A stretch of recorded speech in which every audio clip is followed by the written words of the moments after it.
Dan hadis ini bukan hanya bercerita tentang satu orang, hadis ini bisa bercerita ke banyak orang. Bahwasanya inilah yang semakin mengkhawatirkan kita. Masya Allah ya, ternyata begitu berat kita menjaga komitmen, ketakwaan kita dan keimanan kita. Makanya sering saya menasihati diri saya, kalau kita melihat para pendosa itu jangan dihujat. Kenapa? Bisa jadi besok dia bertobat, Allah terima tobatnya dan Allah masukkan dia ke surga setelah dia bertobat nasuha. Bisa jadi yang hari ini kita baik dan kita taat, belum tentu kita istiqomah sampai hari ketika kita menutup mata. Masya Allah ya. Dan itu yang menjadikan akhirnya kita memahami, itu menjadikan tambah berat perjalanan kita untuk istiqomah. Deklarasi ketaatan, deklarasi hijrah, deklarasi taubat itu cenderung lebih mudah. Tapi bagaimana kita setelah kita bertaubat, setelah kita hijrah, membangun fondasi dan landasan untuk istiqomah sampai kita menjemput kematian, yang sebenarnya kita tinggal menunggu angka deret dan angka tertib untuk datang dalam kehidupan kita. Memastikan bahwasanya kita meninggal itu melakukan amal yang terbaik. Memastikan hari yang ketika kita meninggal itu meninggalkan dosa. Memastikan bahwasanya hari ketika kita meninggal melakukan ibadah yang paling khusyuk. Selamat datang di channel Langkah Iman Istiqomah. Jangan lupa like, komen, dan subscribe. Dan semoga kita semua mendapatkan ilmu yang bermanfaat. Amin. Kita pada kesempatan hari ini akan menyampaikan sebuah kajian yang kita berikan judul yaitu taat tak semusim. Bahwasanya kita akan menyampaikan tentang sebuah kajian yang kita berikan judul taat tak semusim. Sebenarnya kajian ini lebih bersifat untuk memberikan nasihat kepada anak, lebih bersifat untuk memberikan wejangan kepada diri anak sendiri, karena diri kita masing-masing sangat membutuhkan nasihat. Jangan dikira bahwasanya orang yang menyampaikan untaian kalimat-kalimat kebenaran adalah orang yang merasa cukup dengan nasihat. Salah. Justru mereka yang menyampaikan untaian kalimat kebenaran adalah mereka yang justru hakikatnya dan sejatinya butuh nasihat untuk menguatkan perjalanan dari setiap untaian kata yang dia sampaikan supaya betul-betul terangkai menjadi sebuah tindakan dan perbuatan. Oleh karenanya, kita ingin menyampaikan sebuah nasihat dan semoga nasihat yang saya tujukan kepada diri anak, kalaulah kiranya bermanfaat, maka saya berharap semoga ada barokah untuk kita semua, supaya bisa menjadi sebab pertemuan indah kita di dunia dan sebab pertetanggaan kita nanti di surga. Dan kita berikan judul taat tak hanya semusim. Kita mulai. Kita ketika memulai kajian kita dengan sebuah pertanyaan. Tahukah kita bahwasanya ternyata ayat ketika diturunkan kepada Rasulullah dan surat ketika diturunkan kepada Rasulullah SAW itu bermacam-macam, berbeda-beda. Ada ayat yang terasa berat, ada surat yang terasa berat, ada ayat yang membuat Rasulullah gembira, ada ayat yang diturunkan oleh Allah kepada Nabi bersifat jawaban dari pertanyaan-pertanyaan yang dimiliki oleh para sahabat. Kita tidak membahas tentang itu semuanya. Tetapi yang kita bahas, tahukah kita apa ayat dan apa surat yang paling banyak membuat Rasulullah SAW merasa berat, saking beratnya ketika turun kepada Nabi, sampai indikator beratnya itu dirasakan oleh Rasulullah dengan tumbuhnya uban di rambut beliau. Karena tidak semua surat dan tidak semua ayat itu terasa berat bagi Nabi. Tetapi ada 1-2 ayat, ada 1-2 surat yang betul-betul terasa berat ketika diturunkan kepada Nabi karena kandungan pada surat itu, karena kandungan pada ayat itu, dan terasa berat untuk dilakukan oleh Nabi pada kehidupan beliau menjadi seorang Nabi dan seorang Rasul yang diutus oleh Allah pada kehidupan. Pertanyaan kita adalah, apa surat yang paling berat yang diturunkan kepada Nabi Shallallahu Alaihi Wasallam? Maka surat yang paling berat yang diturunkan kepada Nabi adalah surat Hud, karena surat Hud merupakan surat yang paling berat ketika turun kepada Nabi, karena kandungan-kandungan ayatnya yang berisi dengan berbagai macam hal yang konsekuensinya itu sangat berat dirasakan oleh Rasulullah SAW. Dan di antara ayat, di antara surat itu, mana yang paling banyak membuat Rasulullah itu terasa berat ketika turunnya pada ayat-ayat di surat Hud? Ternyata ayat yang paling berat yang dirasakan oleh Rasulullah yaitu adalah surat Hud 112. Mari kita baca surat ini, mari kita bedah sebentar. Kenapa surat ini begitu berat, kenapa ayat ini begitu berat dirasakan oleh Nabi sampai tumbuhnya uban di rambut beliau. Rasulullah SAW kemudian Allah menyampaikan dalam firman-Nya, "Fastaqim kama umirta wa man taba ma'aka wa la tadghaw. Innahu bima ta'maluna basir." Allah menyampaikan kepada Rasulullah dalam sebuah kalimat perintah. Ayat ini dimulai dengan fi'lul amr. Ayat ini dimulai dengan kata perintah, yang artinya istiqomahlah kamu wahai Muhammad terhadap apa yang diperintahkan kepadamu bersama dengan orang yang bertobat, yang mereka itu bertobat. Istiqomahlah kamu bersama mereka, wala tadghaw. Janganlah kamu melampaui batas, sesungguhnya Allah Maha mengetahui apa yang kalian lakukan. Ayat ini memberikan kepada kita bahwasanya ayat ini begitu berat ketika turun kepada Nabi. Ayat ini begitu sulit ketika turun kepada Rasulullah karena Rasulullah tahu perintah istiqomah yang sejatinya mungkin dirasakan gampang bagi orang yang tidak paham konsekuensinya, tapi bagi orang yang paham konsekuensinya, yang paham konsekuensinya itu adalah Rasulullah, maka sesungguhnya perintah istiqomah itu merupakan perintah yang berat. Makanya Rasulullah sampai beruban ketika turunnya ayat ini dirasakan oleh beliau karena perintah istiqomah itu bukan perkara yang gampang. Perkara istiqomah itu bukan perkara yang ringan. Perkara istiqomah itu bukan perkara yang bisa dipandang sebelah mata. Tapi sejatinya perintah istiqomah adalah perintah yang berat dan itu betul-betul dirasakan oleh Rasulullah SAW. Disinilah yang kemudian menjadikan kita faham yang paling berat. Ketika kita di dalam menapak ibadah kita kepada Allah, yang paling berat itu bukanlah ketika kita meninggalkan dosa saja. Bukanlah ketika kita bertobat, bukanlah ketika kita berhijrah. Banyak orang yang menyangka bahwasanya yang paling berat itu adalah ketika kita hijrah. Banyak orang yang menyangka bahwasanya yang paling berat itu ketika kita tobat. Padahal yang paling berat itu ketika seseorang menghambakan diri kepada Allah, itu yang paling berat bukan hijrahnya. Karena hijrah itu terkadang bisa muncul dengan berbagai macam alasan. Bisa muncul dengan berbagai macam peristiwa dan kondisi yang mengiringi sampai orang itu hijrah. Tapi yang paling berat itu adalah bagaimana setiap orang setelah dia tobat, setelah dia mengikrarkan diri untuk meninggalkan dosa dan mengikrarkan diri untuk meninggalkan kemaksiatan, bagaimana kemudian dia mampu istiqomah terhadap semua ikrar yang telah dia katakan ketika meninggalkan dosa dan kemaksiatan, supaya dia betul-betul mampu untuk istiqomah dalam hidupnya. Karena inilah yang sejatinya berat pada kehidupan kita. Makanya, Fadil, slide-nya. Makanya kita dapatkan bahwasanya disinilah yang paling berat dalam kehidupan kita sejatinya adalah ketika kita betul-betul ketika setelah hijrah dan setelah kita tobat mengikrarkan diri kita untuk meninggalkan dosa, mengikrarkan diri kita untuk meninggalkan kemaksiatan, bagaimana kita berusaha untuk istiqomah setelah kita melakukan ikrar untuk melakukan kebaikan, setelah kita berikrar untuk meninggalkan dosa, kita berupaya bagaimana kita mampu istiqomah setelah kita melakukan tobat dan hijrah. Itulah sejatinya yang paling berat dan itulah sejatinya yang paling sulit di dalam kita menghambakan diri kepada Allah Subhanahu wa taala. Makanya, apa nih slide-nya? Nah, makanya disinilah kemudian para ulama lalu kemudian menyampaikan kepada kita bahwasanya yang berat itu bukanlah ketika kita bertaubat, bukan ketika hijrah, tapi sejatinya adalah bagaimana ketika kita sudah bertaubat, mengikrarkan untuk meninggalkan dosa, maka kita berusaha untuk menjaga komitmen itu sampai kita menutup mata, sampai kita menghadap kepada Allah dalam kondisi kita menjaga komitmen kita untuk melakukan ketaatan. Itulah yang paling berat, itulah yang paling sulit. Perhatikan ya. Saya ini kadang-kadang sering sekali menjumpai banyak alasan orang itu hijrah. Kadang-kadang ada alasannya yang super berat, ada alasannya yang kadang-kadang ringan. Ada yang hijrah karena temannya hijrah lalu akhirnya dia ingin menikmati apa yang dirasakan temannya. Itu alasan yang ringan.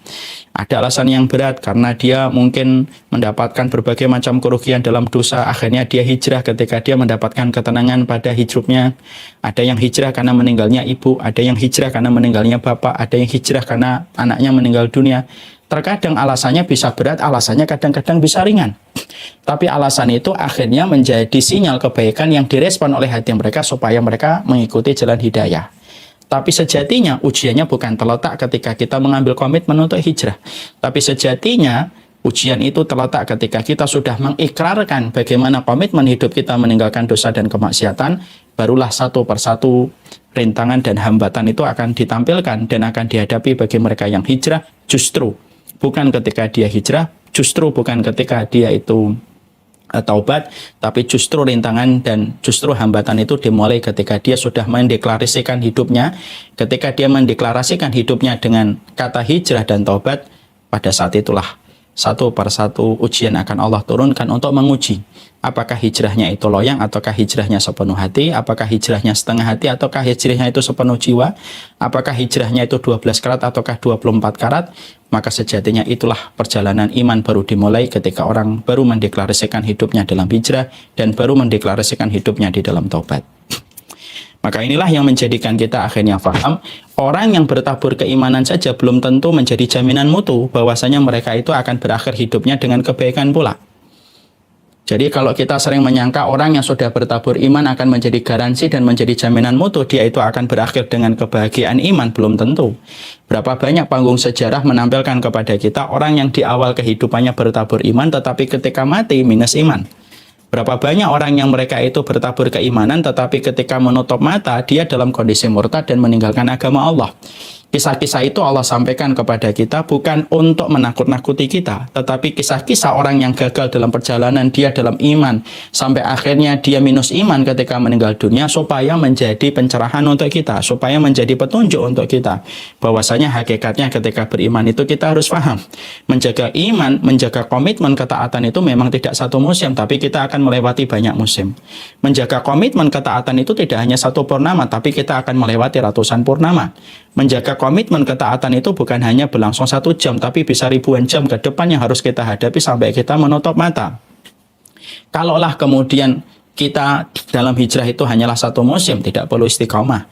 Kalaulah kita dalam perjalanan hijrah itu hanya 1 jam, tidak perlu ada pelajaran istiqomah.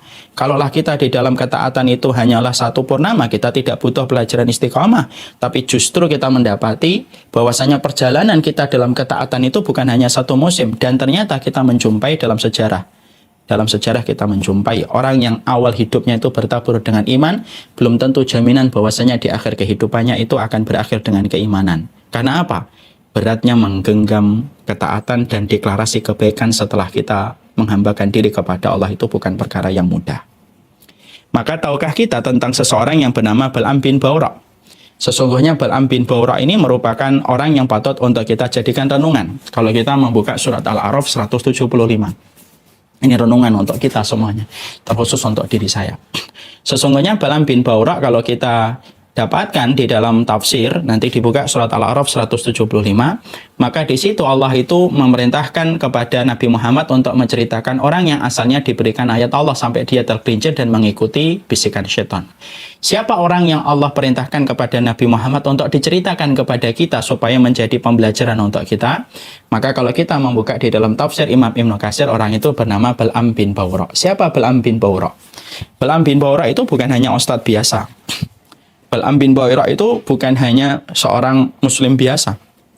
Bal'am bin Bawra itu adalah orang soleh yang hidup pada zaman Nabi Musa, yang terkenal dengan keimanannya. Bahkan dikatakan dalam beberapa tafsir, alimun min ulama il Yahud. Di antara ulama-ulama Yahudi yang sangat terkenal kesolehannya adalah Bal'am bin Bawra. Maka sesungguhnya mustajabud da'wah fis syada'id. Bahkan beberapa ulama tafsir mengatakan, mujabud da'wah fis syada'id. Sesungguhnya saking iman tingginya Bal'am bin Bawra, setiap dia mengangkat tangan, maka langsung dikabulkan oleh Allah karena tingginya kedudukan dia dan dekatnya kedudukan dia dengan posisi Allah. Sampai setiap berdoa itu dikabulkan oleh Allah. Nah, kita mulai membayangkan, tidak main-main. Dan tentunya tidak bisa dibandingkan kita yang masih segini-segini aja. Kalau kita membaca pada referensi yang dimiliki oleh Bal'am bin Bawra, pasti logika kita akan berpikir dan logika kita mengambil kesimpulan. Seorang semacam Bal'am bin Bawra itu mestinya beriman. Wong dia awal hidupnya beriman kok. Wong dia awal hidupnya penuh dengan ketakwaan sampai doanya tidak pernah ditolak oleh Allah. Itu kalau logika kita mengambil kesimpulan. Tapi ternyata jalur hidupnya dan episode hidupnya tidak sebagaimana apa yang diputuskan oleh logika kita. Ternyata Bal'am bin Bawra itu menjadi orang yang asalnya alim, bertabur keimanan, tapi justru di akhir kehidupannya dia menjual akhiratnya, dia menjual kebenaran, mengikuti Fir'aun dan mengikuti kebatilan, sampai akhirnya murtad dalam kondisi dia tidak beriman kepada Allah. Itu Bal'am bin Bawra. Masya Allah ya. Membuat kita akhirnya memikirkan posisi kita di hadapan Allah. Loh, kalau seorang Bal'am bin Bawra saja, orang yang saking dikenal sebagai orang yang solih, orang yang alim, bahkan doanya tidak pernah tertolak di sisi Allah, ternyata akhir kehidupannya minus iman, murtad dari kebenaran ketika dia meninggalkan apa yang didakwahkan oleh Nabi Musa, lalu mengikuti suara kebatilan dan merespon suara kebatilan, masuk ke dalam hatinya, sampai akhirnya matinya dalam kondisi sebagaimana seekor anjing yang menjulurkan lidahnya terus, kata Allah Subhanahu wa Ta'ala, karena mengikuti dunia dan hawa nafsunya. Masya Allah ya, membuat kita itu langsung berpikir, lah kita ini gimana? Bahwasanya ternyata orang yang di awal hidupnya bertabur iman aja belum tentu jaminan mutu dan belum tentu garansi bahwasanya akhir hidupnya itu akan beriman. Karena beratnya perjalanan kita menggenggam kata istiqomah setelah kita mendeklarasikan taubat ataupun hijrah. Karena itu tidak gampang. Bukan hanya terjadi pada Bal'am bin Bawra, sampai kemudian pada catatan beberapa ulama juga menceritakan tentang seorang laki-laki, seorang sahabat yang bernama Ubaidillah bin Jahsy. Dia merupakan suami dari Ummu Habibah, termasuk sahabat yang pertama-tama masuk Islam. Dalam kelompok dan golongan sahabat yang pertama masuk Islam, sampai beliau yang pertama kali hijrah ke Habasyah. Tapi tahukah kita, ternyata Ubaidillah bin Jahsy ketika berada di Habasyah justru dia murtad dan beragama dan berpindah kepada agama Nasrani. Padahal beliau melihat turun bagaimana wahyu diturunkan, melihat langsung Rasulullah SAW dengan segala kebenaran dalam setiap perkataan dan mukjizatnya. Tapi itu pun tidak menjadi jaminan mutu bahwasanya seorang Ubaidillah bin Jahsy akan mati dalam kondisi beriman. Maka disinilah yang menjadikan akhirnya, disitulah kita akhirnya paham. Berarti Masya Allah ya. Memang taat itu tidak semusim, memang taat itu tidak satu purnama, memang taat itu bukanlah satu jam, tapi taat itu melewati ribuan musim, sesungguhnya taat itu melewati ribuan purnama, dan sesungguhnya taat itu melewati hitungan jam yang tidak terhitung. Sehingga yang paling berat adalah ketika seseorang itu memulai kebaikan pada hidupnya, ketika seorang ustadz memulai kehidupan dalam dakwanya, ketika pelajar memulai kehidupannya untuk mencari ilmu, yang paling berat bukan dakwahnya, yang paling berat bukan tholabul ilminya, tapi yang paling berat adalah bagaimana istiqomah atas apa yang dia sudah mulai. Dan itu ternyata sulit dan berat. Makanya doa yang paling sering dipanjatkan oleh Nabi Muhammad SAW itu apa? Doa yang paling sering dipanjatkan oleh Nabi itu bukan Rabbana atina fid dunya hasanah. Salah. Dulu saya menyangka doa yang paling sering dipanjatkan oleh Nabi Muhammad SAW adalah Rabbana atina fid dunya hasanah wa fil akhirati hasanah wa qina adzabannar, yang kita sebut dengan doa sapu jagat. Ternyata salah. Doa yang paling sering dipanjatkan oleh Nabi SAW, dan kita betul-betul sering mendengar kata-kata ini, tapi terkadang hanya sebatas narasi, belum menjadi sebuah aplikasi dan kenyataan pada hidup. Ternyata doa yang paling sering dipanjatkan oleh Nabi itu bukan Rabbana atina fid dunya hasanah wa fil akhirati hasanah wa qina adzabannar. Tapi doa yang paling sering dipanjatkan oleh Nabi, sampai salah satu istrinya Nabi itu hafal betul dengan doa itu, karena seringnya lisan Nabi terbasahi dengan doa dan dzikir itu, yaitu adalah ketika berdoa, Allahumma ya muqallibal qulub tsabbit qalbi ala dinika, ya musarrifal qulub sarif qulubana ala ta'atika. Ya Allah yang memutarbalikkan hati, tetapkanlah hatiku di atas agamamu, dan putarkanlah hati kami di atas ketaatan kepadamu. Ternyata doa ini yang paling sering dipanjatkan Nabi, mengalahkan doa Rabbana atina fid dunya hasanah, mengalahkan doa Allahumma inni as'alukal jannah, mengalahkan doa Allahumma inni as'alukal huda wa tuqa wal afafa wal ghina, mengalahkan doa-doa yang lainnya. Sampai kemudian doa inilah yang menjadi top priority Nabi ketika beliau mengetuk pintu langit. Ternyata doa ini yang paling sering dipantau oleh Nabi SAW. Sampai kemudian Ummu Salamah memberanikan diri untuk tanya kepada Rasulullah, ya Rasulullah, kenapa engkau sering sekali berdoa dengan doa ini? Maka dijawab oleh Rasulullah SAW, inna quluba bani adama baina isba'ini min asabi'ir rahman yusarifu haitsu yasha. Maka kemudian Rasulullah menjawab apa yang ditanyakan oleh Ummu Salamah. Wahai Ummu Salamah, sesungguhnya hati kita, hati setiap manusia berada di antara jari jemarinya Allah. Dan kita mintalah kepada Allah supaya Allah itu memutarbalikkan hati kita di atas agamanya, dan Allah itu memutarbalikkan hati kita di atas ketaatan kepadanya. Ternyata ini menggambarkan, jadi korelasi hadis ini dikorelasikan dengan ayat yang tadi kita baca, ayat yang paling berat dirasakan Nabi ketika diturunkan kepada Nabi, akhirnya klop. Berarti perkara istiqomah itu kalau kita gandingkan riwayat ini, riwayat Muslim ini, lalu kita gandingkan dan kita korelasikan dengan ayat yang paling berat diturunkan kepada Nabi, itu berkaitan. Makanya Nabi ketika berat perintah istiqomah itu turun, maka ekspresi ketakutan Nabi terhadap perintah istiqomah ketika beliau khawatir dunia tidak mampu istiqomah, dikaitkan oleh beliau dengan sebuah komitmen untuk berdoa, karena doa itu senjata bagi orang yang beriman. Senjata tanpa besi, senjata tanpa pedang dan tombak itu adalah doa. Dikorelasikan ketakutan Nabi dan beratnya perintah istiqomah dengan berdoa supaya beliau diberikan oleh Allah sikap istiqomah. Berarti tidak main-main. Istiqomah itu bukan perkara gampang, tapi teramat sulit pada kehidupan seorang mukmin ketika menghambakan diri kepada Allah. Inilah yang menjadikan kita akhirnya paham. Makanya orang kalau sudah hijrah, taubat gitu, kalaulah dia memahami posisi istiqomah sangatlah berat, dia tidak akan sibuk kecuali mengevaluasi dirinya.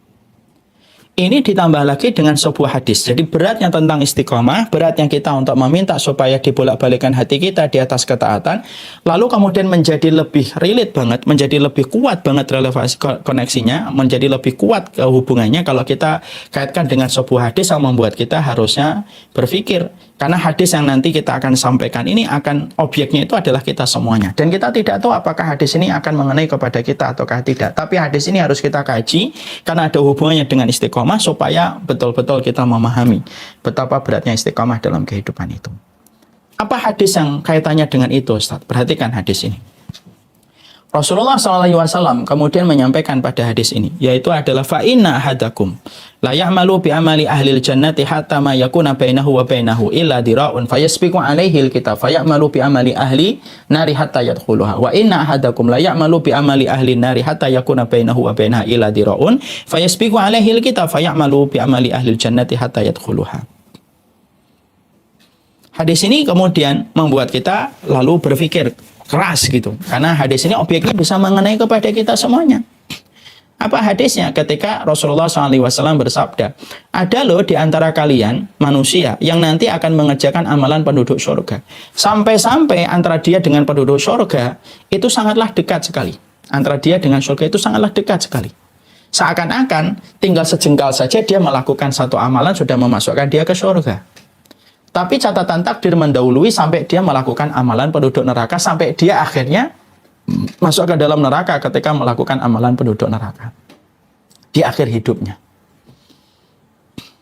Dan ada loh di antara kalian, kata Rasulullah, orang yang terus melakukan amalan penduduk neraka sampai antara dia dengan neraka tinggal sejengkal, yang mana tinggal melakukan satu kejahatan kecil saja dia sudah sebenarnya masuk ke neraka.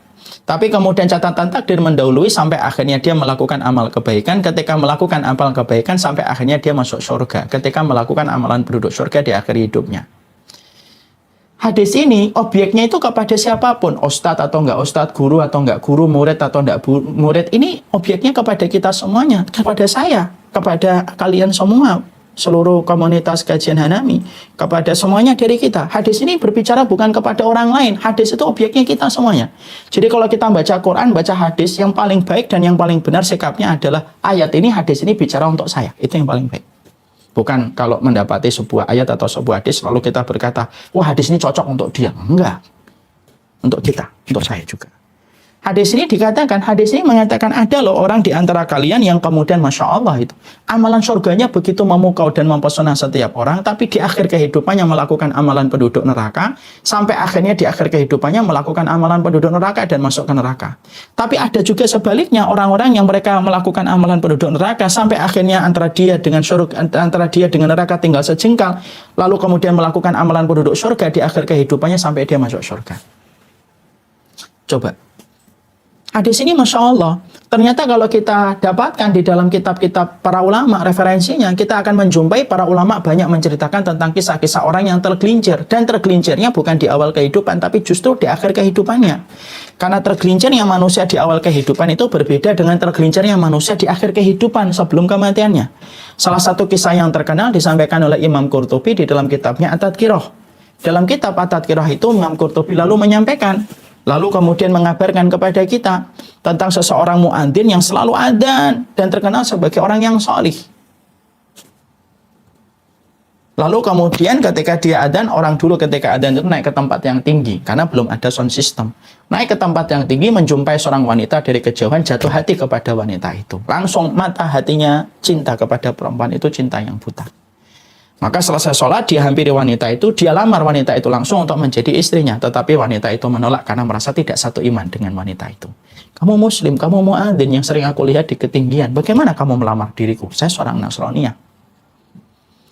Bukannya kemudian laki-laki ini akhirnya langsung menutup hatinya lalu berganti kiblatnya untuk mencari yang lainnya. Bukan, tapi justru dia memperturutkan itu nafsunya. Dia kejar lagi perempuan tersebut dan dia merelakan keimanan dan amal soleh yang telah dia lakukan puluhan tahun hidupnya. Ya sudah, kalau memang kamu mau saya murtad, saya murtad. Ditinggalkan adzan, ditinggalkan agamanya, dia berganti agama supaya bisa menikahi wanita yang telah menjadikan dia takluk dan cinta buta kepada perempuan itu. Murtad, padahal adzan bertahun-tahun, tidak pernah ketinggalan di saf yang pertama. Nikah laki-laki yang murtad dengan seorang wanita Nasraniyah, baru menikah, satu persatu tamu pulang, mereka masuk ke kamar sebagaimana kebiasaan seorang pengantin baru, mereka masuk ke kamar. Maka kemudian ketika sebelum sang laki-laki mencampuri istrinya, wanita yang membuat dia murtad, di atap rumahnya ada yang rusak. Maka dia tergelitik untuk membereskan yang rusak itu. Dan ketika naik ke atap rumahnya untuk memperbaiki yang rusak itu, maka terpeleset, jatuh, dan meninggal seketika. Hadis ini pas. Dan hadis ini bukan hanya bercerita tentang satu orang, hadis ini bisa bercerita ke banyak orang. Bahwasanya inilah yang semakin mengkhawatirkan kita. Masya Allah ya, ternyata begitu berat kita menjaga komitmen, ketakwaan kita dan keimanan kita. Makanya sering saya menasihati diri saya, kalau kita ngelihat para pendosa itu jangan dihujat. Kenapa? Bisa jadi besok dia bertobat, Allah terima tobatnya dan Allah masukkan dia ke surga setelah dia bertobat nasuha. Bisa jadi yang hari ini kita baik dan kita taat, belum tentu kita istiqomah sampai hari ketika kita menutup mata. Masya Allah ya. Dan itu yang menjadikan akhirnya kita memahami, itu menjadikan tambah berat perjalanan kita untuk istiqomah. Deklarasi ketaatan, deklarasi hijrah, deklarasi tobat itu cenderung lebih mudah. Tapi bagaimana kita setelah kita bertobat, setelah kita hijrah, membangun fondasi dan landasan untuk istiqomah sampai kita menjemput kematian, yang sebenarnya kita tinggal menunggu angka deret dan angka tertib untuk datang dalam kehidupan kita.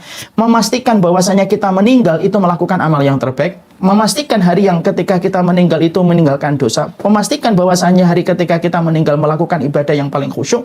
Itulah yang paling sulit dan itulah yang paling berat sejatinya. Dan inilah yang menjadikan akhirnya kita itu paham, ya Allah, ya Karim.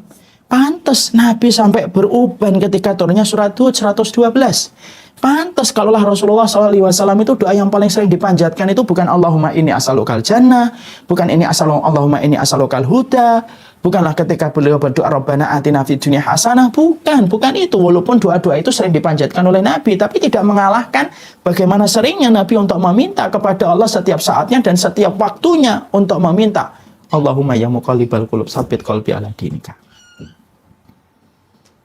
Dan ini yang menjadikan kita akhirnya paham. Istiqomah itu tidak gampang. Istiqomah tentunya bukan narasi, tetapi dia aplikasi nyata pada kehidupan. Maka sebelum kita menyampaikan apa yang harus kita lakukan supaya ketaatan kita tidak bertahan satu musim, apa yang harus kita lakukan supaya ketaatan kita bisa bertahan dalam puluhan purnama sampai malaikat maut itu mengetuk pintu ajal kita, apa yang harusnya kita lakukan supaya keimanan kita terjaga dengan komitmen kita meninggalkan dosa sampai hari ajal ketika ditakdirkan oleh Allah untuk pindah ke alam barzakh. Maka saya ingin menyampaikan tentang istiqomah terlebih dahulu beberapa poin supaya kita paham tentang poin-poin istiqomah. Yang pertama, istiqomah itu bagian pertolongan Allah. Nah, berarti kalau istiqomah itu pertolongan Allah, berarti ada usaha baru turun pertolongan Allah. Pertolongan itu kan sebagaimana umpan ketika mengambil ikan. Tidak akan datang ikan kecuali dengan umpannya. Tidak akan pertolongan kecuali ada ikhtiarnya. Dan istiqomah itu merupakan pertolongan Allah. Istiqomah itu merupakan pertolongan Allah. Makanya sampai Syekhul Islam Ibnu Taimiyah itu berkata, a'dhamul karomati luzumul istiqomah. Perkara karomah, kan ada mukjizat, ada karomah. Mukjizat kepada para nabi, karomah kepada orang soleh yang bukan nabi. Karomah yang paling besar yang Allah turunkan kepada manusia itu bukanlah ketika kita jalan di atas air, bukanlah ketika kita terbang di atas langit. Tapi karomah yang paling besar yang Allah turunkan kepada manusia itu apa? Karomah yang paling besar itu ketika manusia diberikan sikap istiqomah sampai dia menutup mata. Itu namanya perkara istiqomah itu. Insyaallah. Makanya orang yang mendapatkan istiqomah itu, insyaallah dia pertolongan Allah yang paling besar. Dan istiqomah itu merupakan sebab seseorang mendapatkan husnul khatimah. Mungkin nggak orang itu akan mendapatkan husnul khatimah kalau dia tidak istiqomah? Ya nggak mungkin. Karena kontinuitas dia melakukan kebaikan sampai dia istiqomah, ketika dia mendapatkan pertolongan oleh Allah dari perkara itu, maka pada perkara itu Allah akan mewafatkan. Saya dulu pernah berjumpa dengan kisah nyata ketika relawan-relawan pada kejadian tsunami Aceh tahun 2004. Tsunami Aceh tahun 2004 itu ada seorang wanita yang diketemukan sudah menjadi jasad tapi dalam kondisi istimewa. Memakai mukena yang sudah bercampur dengan lumpur, tangannya sebagaimana tangan orang yang bersujud, kakinya kaki posisi orang yang bersujud. Berarti pada saat tsunami datang, dia lagi sholat duha. Terjangan air tsunami di Aceh itu kan pada waktu duha, dan dia ada yang diwafatkan ketika lagi nyopir, ada yang diwafatkan lagi jalan-jalan, ada yang lagi diwafatkan diterjang air lagi berkumpul di taman ataupun di lapangan. Nah, beliau ini istimewa. Beliau ditemukan oleh relawan dalam kondisi sujud, berarti sholat duha. Orang tidak mungkin dimatikan dalam kondisi satu ibadah. kecuali pada ibadah yang telah dia rutinkan ketika mendapatkan pertolongan Allah sampai akhirnya diwafatkan dalam kondisi husnul khotimah. Makanya kalau kita minta kepada Allah itu jangan minta karomah yang macam-macam. Ya Allah, saya ingin terbang di atas udara. Tidak ada manfaatnya. Kita beli tiket, nah itu sudah lebih gampang daripada kita bercita-cita bisa terbang di atas udara. Ya Allah, saya bisa jalan di atas air. Tidak akan membantu akhirat kita dan dunia kita kayak gitu kalaupun kita bisa jalan di atas air. Kita bayar tiket, naik kapal, sudah selesai. Mintalah kepada Allah supaya kita diberikan istiqomah. Karena apa? A'dhamul karamati luzumul istiqomah. Orang yang paling besar diberikan oleh Allah pertolongan itu ketika dia diberikan istiqomah sampai dia menutup mata. Makanya meminta istiqomah itu termasuk 5 permintaan besar dalam urusan akhirat sebelum kita minta dunia. Minta surga, diberikan husnul khatimah, istiqomah, minta hidayah, dan diampuni dosa. Salah satu poin besarnya itu kalau kita minta akhirat itu memastikan diri kita itu mendapatkan istiqomah. Makanya istiqomah itu pertolongan dari Allah. Pertolongan Allah yang besar itu sikap istiqomah. A'dhamul karamati luzumul istiqomah. Yang kedua, istiqomah itu adalah ketika kita kontinu untuk terus berjalan di atas rel kitabullah dan sunnah. Berarti yang namanya istiqomah itu kapan? Ya ketika diriku kontinu untuk berjalan di atas rel kitabullah dan sunnah, tidak mengikuti kebanyakan orang, tidak mengikuti tren, tidak mengikuti hawa nafsu. Memang berkomitmen untuk menggabungkan dirinya kepada jalannya Allah dan jalannya para rasul. Nah, itu namanya istiqomah. Komitmen kita untuk terus mengikuti rel yang telah dipandu oleh kitabullah dan sunnah. Tidak toleh kanan, tidak toleh kiri, tapi dia pandangannya adalah pandangan yang tertuju ke depan. Sebagaimana singa ketika sudah menetapkan buruannya, singa kalau sudah menetapkan tujuannya itu merupakan pemisalan yang paling tepat untuk menggambarkan orang istiqomah ketika berjalan di atas kitabullah dan sunnah. Kita pernah lihat singa kalau menetapkan tujuannya, singa kalau menetapkan tujuan buruannya, kalau kita lihat di Discovery Channel gitu, singa itu kalau sudah melihat satu rusa, gitu, rusa itu yang akan dipandang terus.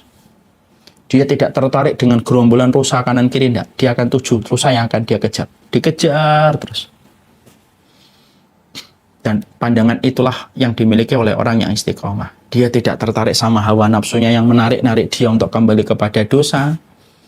Dia tidak tertarik dengan kebanyakan manusia ketika dia sudah menetapkan pilihan hidupnya bersama dengan kitabullah dan sunnah.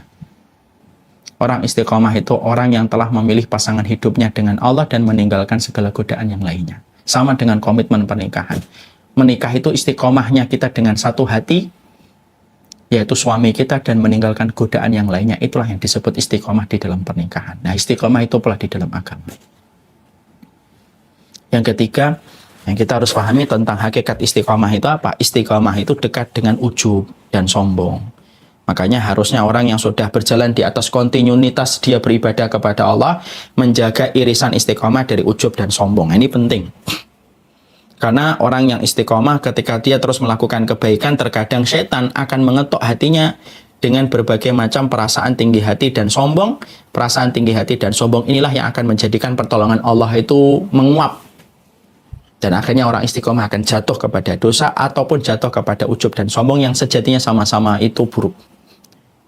Ya. Jadi kalau orang itu ketika dia kontinu melakukan kebaikan, lalu tidak menjaga hatinya, maka akan cenderung untuk ujub dan sombong. Dia akan sombong, dia akan ujub, merendahkan orang yang belum beribadah, merendahkan orang yang belum melakukan ketaatan. Ada dua yang akan diberikan hukuman kalau sudah ujub dan sombong. Satu, dia akan terus merasa ujub dan sombong dengan ibadahnya sampai dia mati. Jadi ibadahnya bukan karena Allah, tapi ibadahnya hanya untuk membuktikan dirinya itu lebih baik daripada orang yang lain. Atau dua, dia akan dijatuhkan pada dosa yang dia sering, yang kemudian dia ketika merasa sombong itu, ketika dia merasa punya kekuatan, akhirnya dia jatuhkan kepada dosa-dosa yang mungkin pernah dilakukan. Makanya istiqomah itu bukan berarti langsung ketika istiqomah langsung gampang, enggak. Istiqomah itu terkadang juga berat mengiris antara irisan ujub dan irisan komitmen kontinu di dalam kebaikan. Kalau kita sampai istiqomah, merasa tinggi, ujub, melecehkan orang, merendahkan orang, memandang orang dengan sebelah mata, merendahkan orang, menganggap orang-orang yang lain di bawahnya, ada dua. Kamu akan mati dalam kondisi ujub dan sombongmu, berarti tidak beda dengan iblis. Atau yang kedua, Allah akan uji dia dengan dosa yang dulu pernah dilakukan dan akan jatuh terperosok. Naudzubillahi min dzalik. Nah, itu yang ketiga. Yang keempat, ya, yaitu sisi lain dari istiqomah itu apa? Sisi lain dari istiqomah itu akan menurunkan pertolongan Allah. Dia akan menurunkan pertolongan Allah dengan pertolongan yang luar biasa yang tidak pernah terbayangkan oleh kita. Makanya salah satu ayat yang patut menjadi renungan bagi mereka yang berusaha untuk istiqomah yaitu surat Fussilat ayat 30-31. Innal ladzina qalu rabbunallah tsumma istaqamu tatanazzalu alaihimul malaikah alla takhafu wa la tahzanu wa absyiru bil jannati allati kuntum tu'adun. Orang yang mengatakan Rabb kami adalah Allah, kemudian dia istiqamah, tatanazzalu alaihimul malaikah. Tatanazzal, perhatikan ayatnya. Tatanazzalu itu turunnya berkali-kali. Al-malaikatu, yaitu malaikat. Alla takhafu. Malaikat itu turun itu ngapain? Tugasnya malaikat itu bukan hanya bertasbih sama Allah, bukan hanya bertahmid untuk Allah, tapi salah satu tugasnya malaikat itu adalah memintakan ampunan kepada orang yang beriman, mendoakan orang yang beriman, menguatkan orang yang beriman. Nah, ini dalilnya.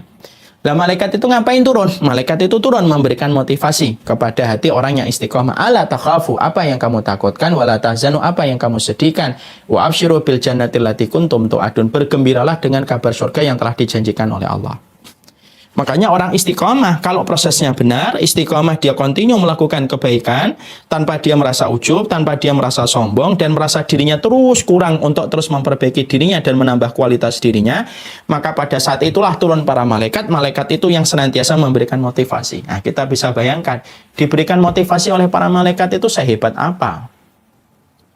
Mau diberikan motivasi oleh para motivator aja kita sering bertambah kualitas hidup kita kok. Berapa banyak persentase kualitas manusia itu bertambah setelah mengikuti training motivasi. Itu baru yang memberikan motivatornya, motivasinya adalah kalangan manusia. Ayat ini membuka kepada kita pencerahan, orang kalau sudah istiqomah yang akan memberikan kekuatan motivasi bagi orang yang beriman itu ternyata malaikat. Masuk ke dalam aliran darah kita, masuk kepada hati kita untuk mengatakan, sudah, tidak perlu takut, tidak perlu khawatir, sesungguhnya ada surga yang telah dijanjikan oleh Allah. Tenang dia hidupnya. Tenang dia dalam hidupnya. Dan itu merupakan sebab pertolongan Allah. Makanya jangan-jangan ketika kita melakukan kebaikan, kenapa kok sering gagal? Kenapa kok sering kita terperosok kembali kepada dosa, sering terperosok kepada kemaksiatan? Mungkin proses istiqomah kita belum sampai pada taraf istiqomah yang Allah ridhoi, sampai Allah belum menurunkan pertolongan. Karena manusia kalau sudah dalam taraf istiqomah itu dia dalam taraf dan posisi Allah ridhoi kepada proses istiqomahnya, pada saat itulah pertolongan Allah itu akan datang melalui para malaikat yang membisikkan kekuatan dan motivasi. Loh, yang kamu takutkan apa sih? Yang kamu khawatirkan apa? Di depanmu ini ada surga. Dan membuat orang yang istiqomah kalau sudah pada posisi dan taraf yang dia diridhoi oleh Allah, tenang pada kehidupannya. Maka inilah yang menjadikan kita harus memahami. Jadi sisi lain istiqomah itu ada setidaknya 4. 1, istiqomah itu pertolongan Allah. Jadi kalau kita ingin untuk kemudian mendapatkan istiqomah, pastikan bahwasanya diri kita terus berikhtiar untuk melakukan proses untuk menjemput istiqomah. 2, istiqomah itu kontinuitas kita untuk berjalan di atas rel kebenaran.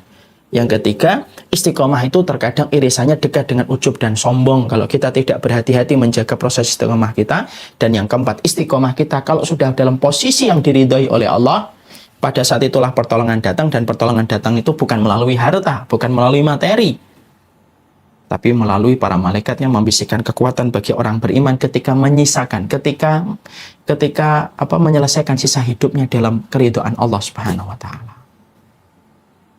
Makanya yang bahagia itu apa?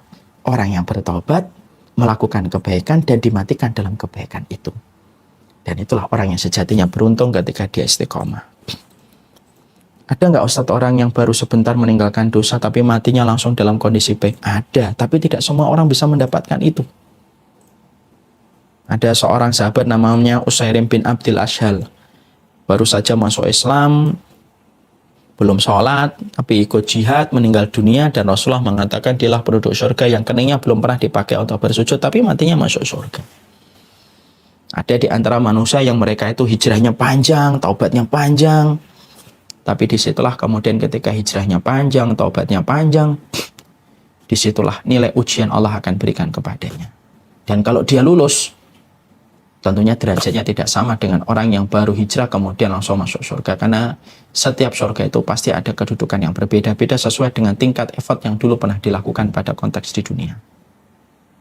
Nah, sekarang pertanyaan kita, setelah mengetahui itu, apa anak tangga untuk menghangatkan perjalanan kita supaya perjalanan kita di dalam istiqomah ini selalu mendapatkan pertolongan dari Allah, supaya kita layak untuk memancing pertolongan Allah dalam kehidupan kita, supaya betul-betul perjalanan hijrah kita tidak hanya semusim, supaya sejatinya perjalanan kita di dalam taubat ini tidak hanya bertahan pada satu purnama, supaya tidak hanya bertahan dalam hitungan jam, tapi kita harapkan semoga perjalanan kita untuk hijrah, untuk taubat bertahan terus sampai melewati ratusan purnama dan melewati ratusan musim. Maka yang pertama yang harus dilakukan adalah orang yang mereka senantiasa ketika sudah mendeklarasikan hidupnya untuk berkomitmen pada kebaikan, lalu dia ingin supaya anak tangga istiqomah itu menyelimuti hatinya, menyelimuti jiwanya, pastikan yang pertama, banyaklah beristighfar kepada Allah setiap waktu dan setiap saatnya. Mari perhatikan ayatnya. Allah menyampaikan, "Qul innama ana basyarum mislukum yuha ilayya annama ilahukum ilahu wahid. Fastaqimu ilaihi wastaghfiruh." Nah, perhatikan dalam surat Fussilat ayat yang ke-6. Semua para ummahat, perhatikan ayatnya.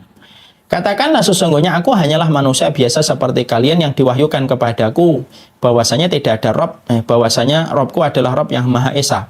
Fastaqimu ilaihi wastaghfiruh. Perhatikan, yaitu 3 kata paling belakang pada ayatnya.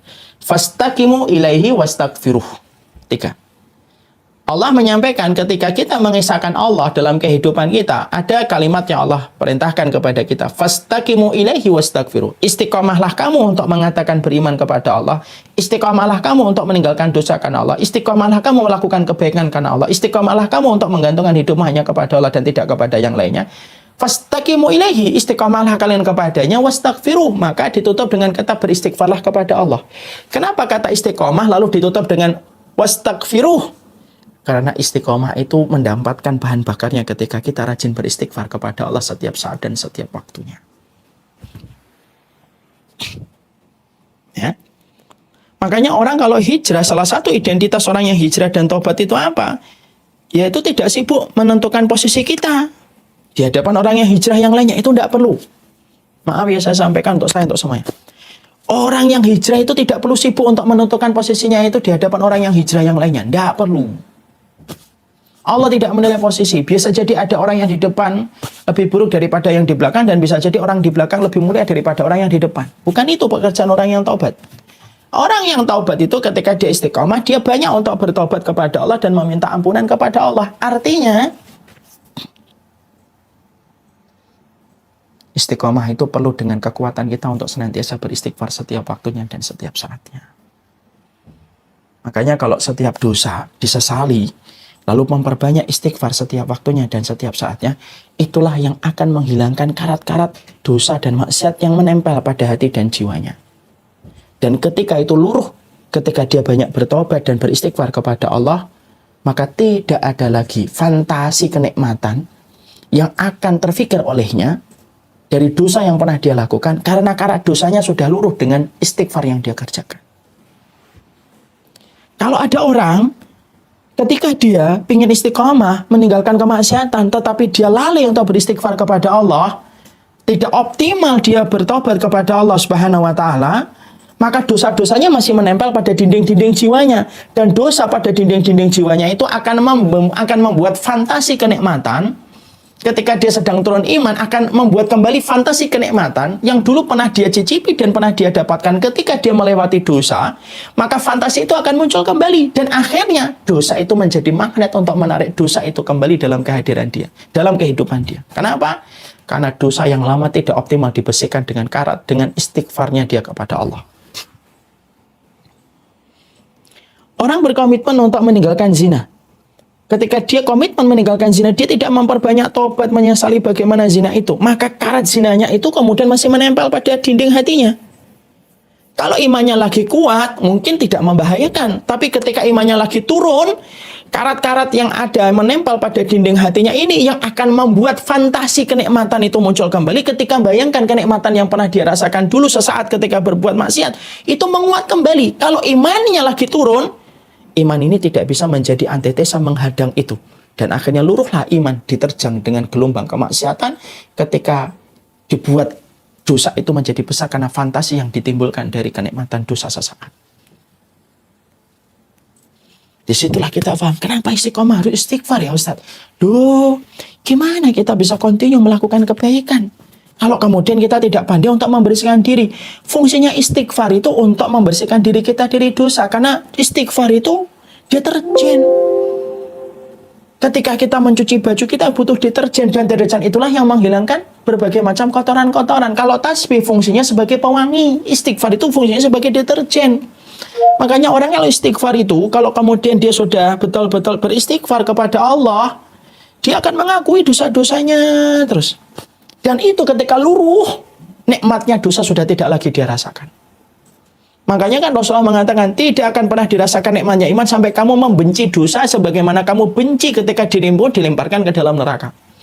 Nah, itu baru bisa merasakan iman. Kalau orang belum merasakan ini, belum merasakan iman. Dia benci kepada dosa sebagaimana membayangkan dirinya jatuh dalam perkara jatuh dalam neraka. Dan membenci dosa itu tidak bisa dilakukan kecuali membersihkan dinding-dinding hati kita dari dosa dan kemaksiatan. Dan membersihkan dinding-dinding hati kita dari dosa dan kemaksiatan itu, ya harusnya dengan istighfar. Sering beristighfar kepada Allah, taubat setiap waktunya kepada Allah. Beristighfar, sedekah, beristighfar, sedekah, beristighfar, sedekah. Karena itu perpaduan yang paling cocok dan tepat. Istighfar, sedekah, istighfar, taubat. Bukan sibuk untuk membuktikan diri kita pada posisi mana. Penyakitnya orang kalau sudah kadang-kadang ngaji, sudah ikut berbagai macam program-program umat tuh kadang-kadang kita ini tanpa sadar, tak kecuali saya. Kadang-kadang kita sadar untuk membuktikan diri. Dan melupakan bagaimana membuktikan diri kita di hadapan Allah. Karena kita lebih sibuk membuktikan diri kita di hadapan manusia daripada di hadapan Sang Khalik. Dan itu justru salah. Itu tidak benar. Itu yang pertama. Yang kedua, apa yang harus kita lakukan supaya menjaga hati kita, supaya hati kita selalu berada pada hangatnya keimanan dan ketakwaan kita kepada Allah Subhanahu wa taala, selalu dekat dengan taman ilmu setiap waktunya, setiap saatnya. Jangan sampai kemudian proses kita untuk menambah ilmu itu putus. Karena fungsinya ilmu membasahi yang kering, menghidupkan yang mati. Karena yang mati dan yang kering akan hidup dan akan basah kembali dengan kebenaran. Kita sering menjumpai berapa banyak pasangan suami istri bermasalah dan mengazamkan diri untuk bercerai, tapi setelah duduk di majelis ilmu, akhirnya mereka mengevaluasi keputusan mereka. Berapa banyak seorang anak yang selalu merasa dirinya benar, tapi setelah mengikuti kajian, barulah dia sadar betapa besarnya pengorbanan dan jasa orang tuanya. Berapa banyak orang tua ya yang merasa bahwasanya telah berbuat semaksimal mungkin untuk anaknya, tapi setelah duduk di majelis ilmu, dia baru menyadari kekurangan dia sebagai seorang bapak atau seorang ibu. Majelis ilmu itu penting. Bukan hanya kepada engkau yang mendengarkan, tapi juga bagi kita yang mendengar, bagi kita yang memperdengarkan suara ini. Karena kualitas manusia itu akan sangat berbeda antara orang yang mereka sering menuntut ilmu dengan orang yang jauh dari majelis ilmu. Makanya majelis nasihat itu penting untuk siapapun, tak terkecuali. Tak terkecuali. Ya, hatta setingkat Umar bin Khattab radhiyallahu anhu, orang yang dijamin surga pun sangat mencintai ilmu. Bahkan beliau sampai mengazamkan diri karena tidak bisa nemenin Rasulullah setiap harinya. Beliau membuat perjanjian dengan seorang laki-laki Ansor. Satu hari ini kamu nemenin Rasulullah, saya yang kerja. Besok aku yang bersama Rasulullah, kamu yang kerja, gantian. Dan selama kita bersama Rasulullah, kita akan nyampaikan kepada kita yang pada saat hari itu tidak bisa menemani Rasulullah. Itu setingkat Umar bin Khattab. Padahal Umar bin Khattab itu gudangnya ilmu setelah Rasulullah. Jadi kalau kita harus paham, orang yang paling solih setelah Nabi Muhammad itu Abu Bakar. Tapi orang yang paling dalam ilmunya setelah Rasulullah itu adalah Umar bin Khattab. Makanya Rasulullah SAW itu pernah beliau itu memberikan sebuah mimpi yang takwilnya itu adalah dalamnya ilmunya Umar bin Khattab. Apa mimpi yang dijumpai oleh Rasulullah? Rasulullah pernah bersabda, saya pernah bermimpi bahwasanya di tangan-tangan saya keluar air susu. Semua para sahabatku menampung air susu itu. Tapi ada satu orang yang paling banyak menampung air susu dari jari jemariku. Kemudian para sahabat nanya, siapa itu ya Rasulullah? Itu adalah Umar bin Khattab. Apa takwil air susu itu ya Rasulullah? Ilmuku. Itu setingkat Umar.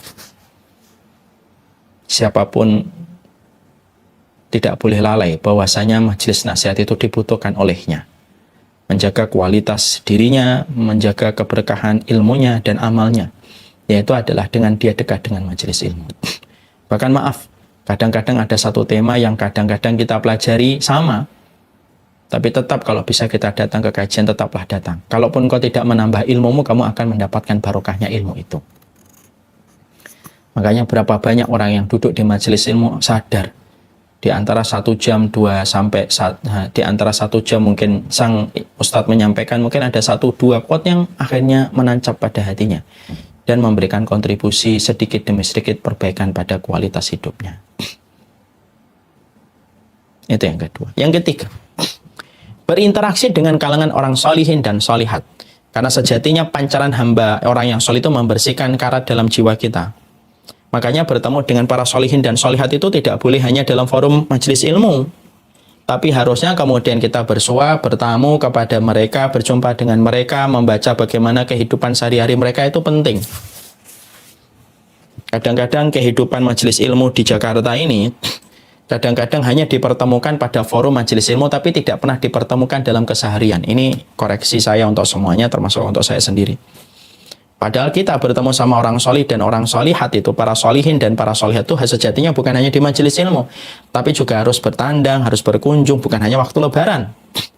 Tapi kita datang untuk mengamati apa yang dilakukan, interaksinya bagaimana, karena sesungguhnya pada gerakan dan tindakan orang solih terdapat pancaran untuk membangkitkan hati kita dalam kebaikan. Kalau kita bertemu orang solih itu kan Masya Allah kan, yang betul-betul nyata. Bertandang ke rumahnya, atau kemudian kita mengunjungi pondoknya, itu bisa merubah kebaikan dalam hidup kita. Jujur ya, saya boleh berkata, dulu ketika saya waktu SD, bapak saya itu hampir-hampir jarang membawa saya ke tempat hiburan. Jarang lah, sesekali pernah. Tapi di antara tempat yang paling sering beliau ajak untuk saya itu adalah mengelilingi pondok. Pondok ini, pondok ini, pondok ini, pondok ini. Saya tidak tahu rencana Bapak itu apa saat itu. Ternyata memang rencana Bapak sudah panjang. Rencananya Bapak adalah beliau ingin supaya saya di pondok. Rencana Bapak itu sudah panjang, beliau canangkan. Semoga Allah merahmati ayah saya.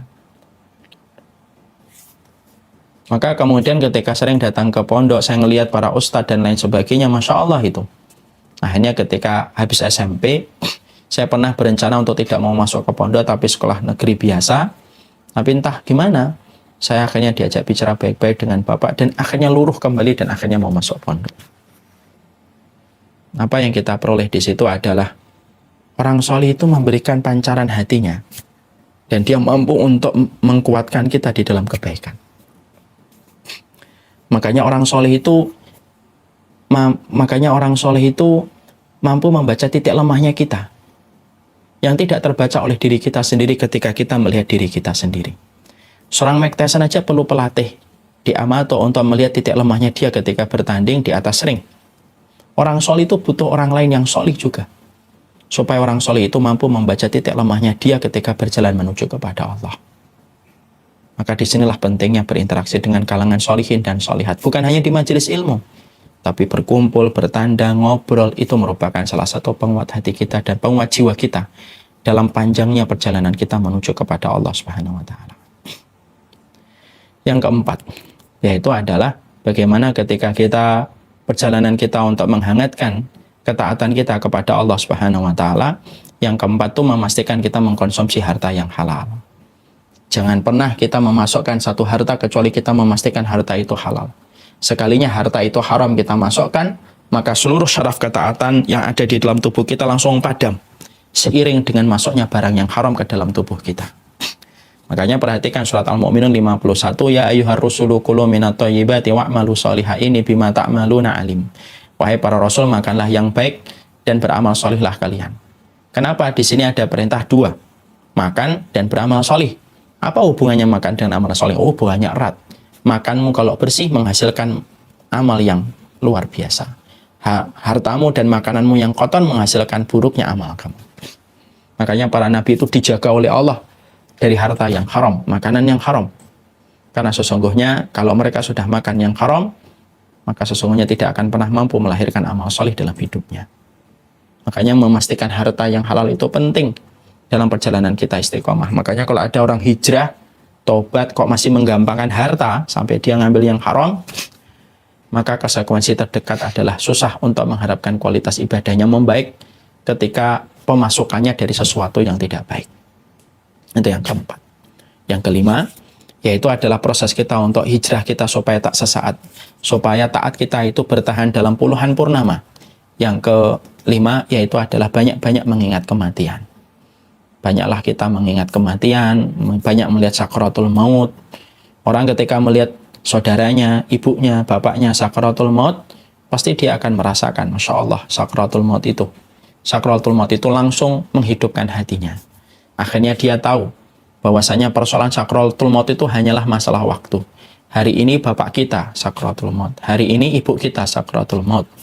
Tapi bisa jadi besok kita yang sakaratul maut, bisa jadi lusa yang kita sakaratul maut. Karena sesungguhnya mengingat kematian itu menghidupkan hati. Melihat kehidupan orang bermaksiat itu justru mematikan hati. Makanya kalau orang tiba-tiba tertarik kembali melakukan maksiat, tertarik kembali melakukan dosa, pergilah kamu ke rumah sakit, perhatikan orang ketika sakaratul maut. Pada waktu melihat sakaratul maut itulah kamu akan hidup kembali hatinya untuk terus memperbaiki hidup kita dan kualitas hidup kita menuju kepada Allah. Dan yang kelima, pastikan ketika kita dalam kondisi untuk menjaga hangatnya keimanan kita dan ketaatan kita, pastikan jangan menjadi ujub dengan amal yang telah kita lakukan sendiri. Jangan sibuk untuk memperbaiki posisi kita di antara makhluk. Karena orang yang sibuk dengan memperbaiki posisinya di hadapan makhluk, itu merupakan salah satu kegagalan orang yang hijrah dan tobat menuju kepada Allah. Sibuk-sibuklah memperbaiki posisi kita di hadapan Allah. Orang yang sibuk memperbaiki posisinya di hadapan Allah dan dia merasa kurang dalam imannya, itu jauh lebih baik daripada orang yang merasa lebih dalam iman. Sekali lagi saya ulang. Orang yang merasa kurang dalam iman, orang yang merasa kurang dalam ibadah, itu jauh lebih baik daripada orang yang merasa lebih dalam iman dan ibadah. Kenapa? Karena setiap istiqomah kita, ketika kita merasa kurang, maka kita akan sibuk memperbaiki posisi kita di hadapan Allah dan tidak terlalu memikirkan posisi kita di hadapan manusia. Karena sejatinya kepada Allah kita berpulang dan bukan kepada manusia kita menetap. Dan itulah yang akhirnya menjadikan kita dimudahkan dalam istiqomah. Inilah kajian kita pada kesempatan hari ini, insya Allah. Untuk berikutnya, insya Allah kajian Hanami, saya akan pilihkan buku-buku kecil, kita pelajari kajian-kajian kitab. Untuk sementara ini kita masih kajian tematik, insya Allah. Senang sekali bisa menyapa komunitas kajian Hanami. Semoga Allah memberkahi kita, memberikan kebaikan untuk kita. Saya ulangi kembali, ayat yang paling berat dirasakan oleh Nabi adalah fastaqim kama umirta, istiqomalah kamu terhadap apa yang diperintahkan kepadamu wahai Muhammad. Di situ kita tahu bahwasanya menjaga keimanan dan ketaatan itu bukan hanya satu musim, tapi melewati ratusan musim. Bukan hanya satu purnama, tapi melewati puluhan purnama. Kadang-kadang hijrah dan tobat itu gampang, tapi menjaga komitmen itu sampai menutup mata, itulah yang paling berat dan itulah yang paling sulit. Hijrah itu pertolongan Allah, hijrah itu continue di atas kitabullah, hijrah itu kadang-kadang dekat dengan ujub dan sombong, dan hijrah itu sejatinya menurunkan pertolongan dari Allah. Dan sesungguhnya perjalanan kita untuk menghangatkan iman kita itu apa? Satu, banyaklah beristighfar kepada Allah, dekatlah kita dengan majelis ilmu, bersamalah dan berinteraksilah dengan kalangan solihin dan solihat, bukan hanya di majelis ilmu, datangi rumahnya, ketemu anaknya, berakrab-akrab dengan keluarganya, karena itu merupakan bagian dari kebaikan. Kemudian yang keempat, makanlah yang halal. Kemudian yang kelima, tengok-tengoklah sering orang yang mau mati, tengok-tengoklah sering orang yang sedang sakaratul maut. Dan kemudian yang terakhir adalah jangan merasa ujub dan sombong dengan posisi kita setelah kita mendeklarasikan tobat kita di hadapan Allah. Tapi sibuk-sibuklah memperbaiki posisi kita di hadapan Allah Subhanahu wa Ta'ala. Barakallahu fikum, ini yang dapat saya sampaikan. Semoga bermanfaat untuk saya khususnya sebagai penyampai materi pada kesempatan hari ini. Semoga Allah memberikan kebaikan dalam kehidupan kita. Semoga Allah memberikan kekuatan untuk kita istiqomah. Semoga ketaatan yang kita cintai, ketaatan yang kita puja di dalam hati kita menjadi ketaatan ketika kita menutup mata. Saling mendoakan dalam kebaikan, yang menyampaikan ilmu lebih jelas membutuhkan doa daripada yang mendengarkan. Karena sejatinya tidak ada orang kecuali dia membutuhkan doa supaya dia bertahan dalam posisi istiqomah kepada Allah Subhanahu wa taala.